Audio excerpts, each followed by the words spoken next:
అలాగే స్త్రీలు గాజులు ధరించకుండా భోజనం చేయకూడదు, గాజులు ధరించకుండా వడ్డించకూడదు. భోజనం విషయంలో ఈ ప్రత్యేకమైన జాగ్రత్తలు తీసుకోవాలి. అలాగే నిద్రపోయేటప్పుడు కూడా కొన్ని సూచనలు పాటించాలి. పూర్తిగా చీకటి గదిలో నిద్రించరాదని పద్మపురాణంలో చెప్పారు. చిన్న బల్బైనా ఉండాలి. చాలామంది పూర్తిగా డార్క్ రూమ్లో నిద్రపోతారు, దానివల్ల నెగిటివ్ ఎనర్జీ వస్తుంది. అలా నిద్రించకూడదని పద్మపురాణంలో ఉంది. అలాగే ఎవరైనా నిద్రపోతూ ఉంటే వాళ్ళని ఉన్నట్టుండి లేపకూడదు. నిద్రించే వాళ్ళని అకస్మాత్తుగా నిద్ర లేపితే, వాళ్ళని టెన్షన్ పెట్టి నిద్ర లేపితే దోషం వస్తుందని విష్ణు స్మృతిలో చెప్పారు.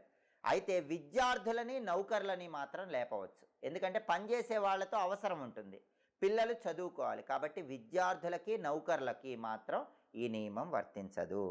అలాగే నిర్జన ప్రదేశంలో ఒంటరిగా నిద్రించకూడదని మనుస్మృతిలో చెప్పారు. అంటే జనాలు ఎవరూ లేని చోట మీరొక్కళ్ళే నిద్రపోకూడదని మనుస్మృతిలో చెప్పారు. అలాగే తడిపాదాలతో నిద్రించకూడదని